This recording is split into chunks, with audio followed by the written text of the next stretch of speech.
bine v-am găsit, astăzi vom juca cu mașinile. Astăzi nu facem vlog, cum ne jucăm noi. Ok.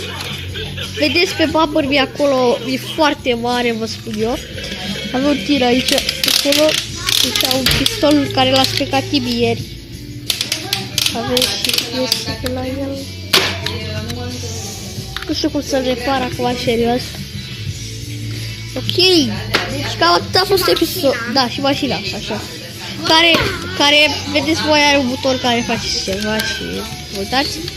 Iar dacă v-a plăcut episodul, uitați să dați un mare like și să vă abonați. La revedere!